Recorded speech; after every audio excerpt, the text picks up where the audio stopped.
we was in the hood down the street at Kennedy Place, and he challenged me to write some hip hop, to write a song after we was listening to Run DMC. And I listened to him, I listened to the cadence or whatever, and I was like, I think I can do that. So he went in his house, I went in my house, we both came out in an hour.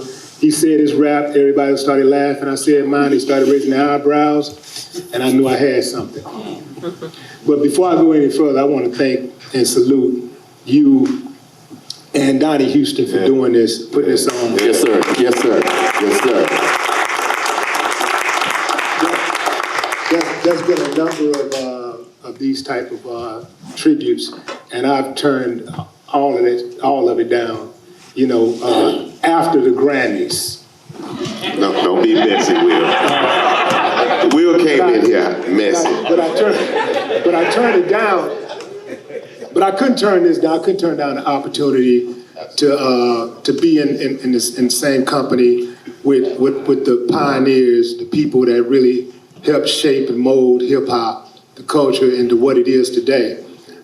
Just looking around and seeing so many familiar faces, it really does my heart well, you know. So I appreciate that. I appreciate that you guys thought enough of me to include me in this. And thank you for your perseverance, because initially I said no, and then y'all hit me from every angle. You hit me with Red Boy, you hit me with Latoya, and you know. But I'm thankful to be here in the company of all of these giants of hip hop. Right. Without you guys, ain't none of this possible. I know some of us are sending to higher ranks in the game, but you know, it's got to start somewhere. And it did start with a lot of you guys in here who are unsung heroes. If I start calling names, I'm going to miss somebody. Right. I'm going to miss somebody, but I'm telling you, bro, I really do appreciate it.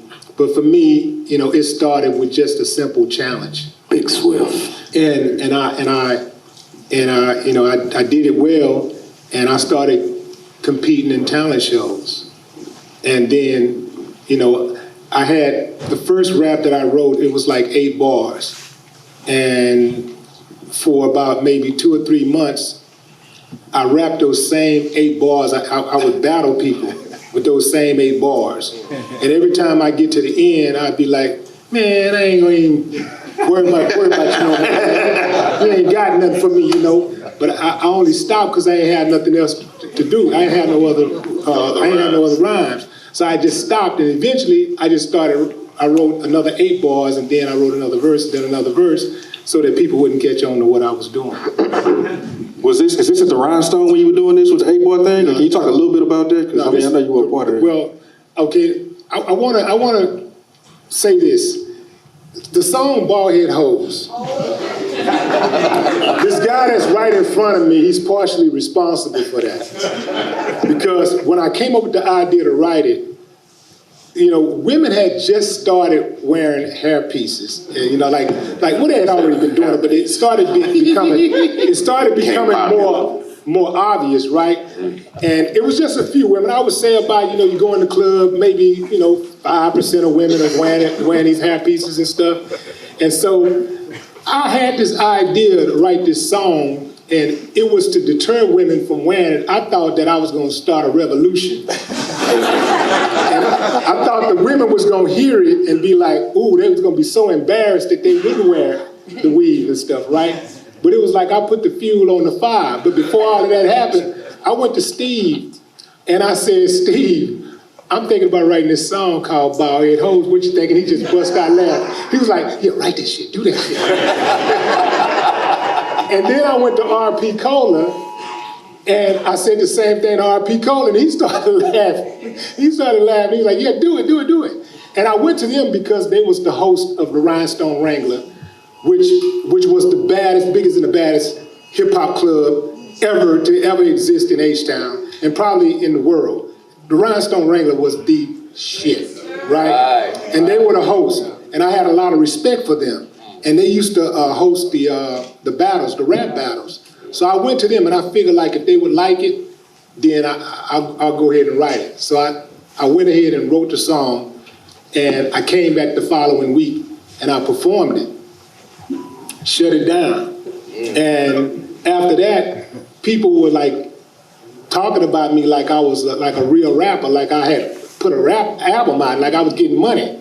Right. And I would be singing, and I would go into the mall and stuff, they asked for autographs and pictures and stuff, but I wasn't getting any money.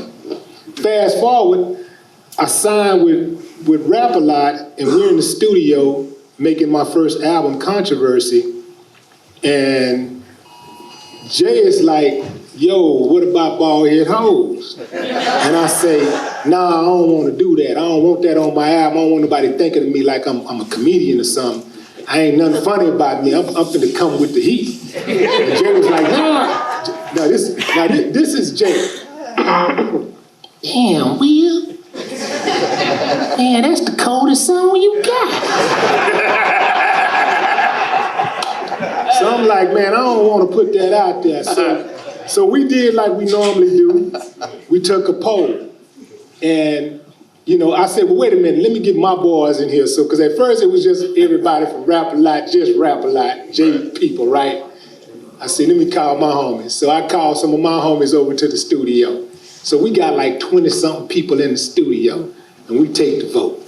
Jay, all right, everybody who think the bald head hoes should be on the album, raise your hand. Straight up in there. Every damn body raised their hand except me.